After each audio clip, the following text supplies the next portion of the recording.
Good morning students. हम लोग भौतिक विज्ञान का पहला चैप्टर गति या मोशन का अध्ययन कर रहे थे, जिसमें कल आप लोगों को एक अंक की प्रश्न बताया गया था। आज तीसरा अंकिक प्रश्न है। एक रेलगाड़ी विरामावस्था से चलना प्रारंभ करती है और 5 मिनट में 72 किलोमीटर प्रति घंटा का वेग प्राप्त कर लेती है। मान लें कि त्वरण एक समान है, तो ज्ञात कीजिए नंबर 1 त्वरण, नंबर 2 इस वेग को प्राप्त करने के लिए गाड़ी द्वारा तय की गई दूरी। तो इस प्रश्न में 2 प्रश्न हैं। सबसे पहले रेलगाड़ी का त्वरण कितना होगा तथा 72 किलोमीटर प्रति घंटा का जो वेग प्राप्त कर रही है रेलगाड़ी 5 मिनट में, इस 5 मिनट में 72 किलोमीटर प्रति घंटा का वेग प्राप्त करने के लिए गाड़ी द्वारा तय की गई कुल दूरी की गणना करनी है। तो सबसे पहले जितने मान दिए गए हैं उन सभी मान को लिख लेना है। एक रेलगाड़ी विरामावस्था से चलना प्रारंभ करती, यानी जो इसका प्रारंभिक वेग है वो है 0, क्योंकि विरामावस्था यानी रुकी हुई अवस्था में जो वेग होता है वो होता है 0। तो u बराबर यानी प्रारंभिक वेग बराबर हो जाएगा 0। समय दिया गया है 5 मिनट में, तो इस मिनट को सेकंड में परिवर्तित करना है, तो 60 से गुणा हो जाएगा, आपका प्राप्त होगा 300 सेकंड। अंतिम वेग है 72 किलोमीटर प्रति घंटा, और इस 72 किलोमीटर प्रति घंटा को जब मिनट प्रति सेकंड में विभाजित करेंगे, बनाएंगे, तो ये 72 से 5/18 में भाग हो जाएगा, जो आपको प्राप्त होगा 20 मीटर प्रति सेकंड। ये 5/18 आप जब ज्ञात करेंगे तो 1000/3600 से डिवाइड करेंगे, तो 3600 का 2 0 और 1000 का 2 0 वो डिवाइड हो जाएगा। 2 से भाग देंगे तो 2 पंचे 10 और 18 दूनी 36, 5/18 प्राप्त होता है।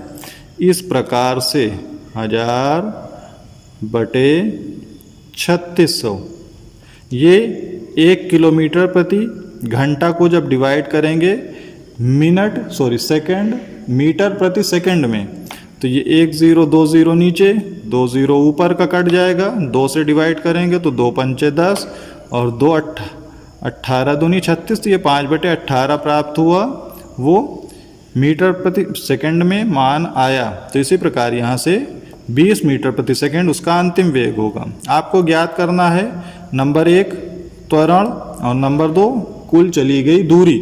तो सबसे पहले त्वरण ज्ञात करने के लिए गति का प्रथम समीकरण v बराबर u प्लस at, इसमें आपको a ज्ञात करना है। तो a ज्ञात करने के लिए a बराबर हो जाएगा v minus u by T. a बराबर v का मान है 20, ये 20 मीटर प्रति सेकंड। u का मान है 0/300, 20/300 होगा। 20/300 में ये 0 यहाँ कटेगा, 0 यहाँ कटेगा, बचेगा 2/30, और 2/30 को जब डिवाइड करेंगे तो वो आपको प्राप्त होगा 1/15 मीटर प्रति सेकंड स्क्वायर। ये त्वरण का मात्रक होता है। तो इसमें रेलगाड़ी द्वारा जो त्वरण उत्पन्न होगा वो 1/15 मीटर प्रति सेकंड का त्वरण उत्पन्न होगा। अब इसे डिवाइड करेंगे तो पॉइंट में आपको 0.67 प्राप्त होगा। इसी प्रकार से रेलगाड़ी द्वारा जो 72 किलोमीटर प्रति घंटा का वेग है, इस वेग को प्राप्त करने के लिए गाड़ी द्वारा तय की गई दूरी, तो दूरी गति का तीसरा समीकरण v² बराबर u² प्लस 2as, v² बराबर 0 का स्क्वायर, u² यानी प्रारंभिक वेग होता है 0 प्लस 2as, तो आपको प्राप्त होगा v² बराबर 2as। आपको दूरी ज्ञात करनी है तो s बराबर हो जाएगा v² बाई 2a। s बराबर v² का मान है 20 और 20 का स्क्वायर बटे 2a, 2 इंटू त्वरण आपका प्राप्त हुआ है यहाँ 1/15, तो ये हो जाएगा 1/15। जब इसे हल करेंगे तो s बराबर 20 का स्क्वायर होगा 400 बटे 2 गुणे 1 और बटे में 15 है, तो ये 15 ऊपर चला जाएगा। तो यहाँ से जब इसे गुणा करेंगे तो 15 का 400 में गुणा करेंगे तो ये 6000 प्राप्त होगा, 6000/2 तो इस बराबर 3000 मीटर, यानी जो दूरी आपको प्राप्त होगी वो 3000 मीटर। अब 3000 मीटर को अगर किलोमीटर में बनाएंगे तो 3 किलोमीटर हो जाएगा, या 3000 मीटर या 3 किलोमीटर इस रेलगाड़ी द्वारा वेग को प्राप्त करने के लिए तय की गई कुल दूरी होगी। यानी 5 मिनट में वो जब वो 3 किलोमीटर चलेगी रेलगाड़ी, तो 5 मिनट में 3 किलोमीटर जाने के बाद रेलगाड़ी का जो वेग होगा वो होगा 72 किलोमीटर प्रति घंटा।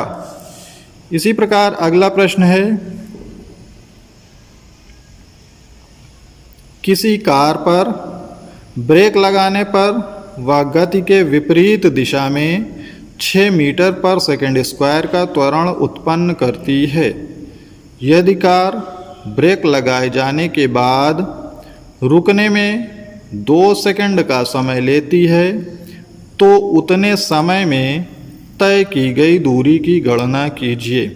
तो सबसे पहले आपको जितने मान दिए गए हैं उन सभी मान को लिखना है। इसमें त्वरण आपका जो उत्पन्न हो रहा है वो 6 मीटर पर सेकंड स्क्वायर है। ये विपरीत दिशा में है, यानी इसका मंदन होगा, और जो मंदन होगा वो माइनस में होगा, यानी त्वरण जो होगा विपरीत दिशा में है तो माइनस में होगा 6 मीटर पर सेकंड स्क्वायर। अंतिम त्वरण जो है, अंतिम वेग जो है वो है 0। जो समय लग रहा है वो 2 सेकंड लग रहा है, क्योंकि ब्रेक लगाए जाने के बाद रुकने में 2 सेकंड का समय लेती है। जब 2 सेकंड का समय लेती है तो तय की गई दूरी की गणना करनी है, यानी s बराबर आपको प्राप्त करना है। तो s बराबर ut plus half at square होता है। अब यहाँ आपको u का मान नहीं पता और s का मान निकालना है, तो 2 मान नहीं पता, तो इसलिए सबसे पहले u का मान ज्ञात करेंगे। तो u का मान ज्ञात करने के लिए गति के प्रथम समीकरण की सहायता से v बराबर u प्लस at, v का मान 0, u प्लस a का मान -6 गुणे 2, u बराबर होगा -12 मीटर पर सेकेंड।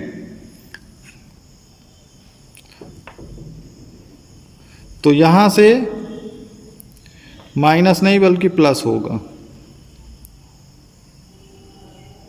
क्योंकि u जब इधर आएगा तो ये माइनस में है, ये प्लस में हो जाएगा पूरा मान।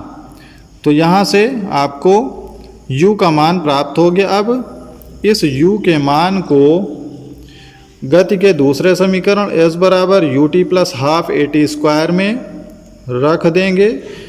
u का मान 12, t का मान 2 सेकेंड प्लस 1/2 गुणे a का मान -6 गुणे t का मान 2, 2 का स्क्वायर हो जाएगा। इसे 2 से -6 काटेंगे तो 3 प्राप्त होगा, तो 12 दूनी 24 हो जाएगा, -12 यानी 2 दूनी 4 3 12, तो s का मान 24 में से 12 गए, बचेगा 12 मीटर। तो यहाँ से जो दूरी तय की गई वो कार द्वारा 12 मीटर की दूरी तय की गई है। धन्यवाद।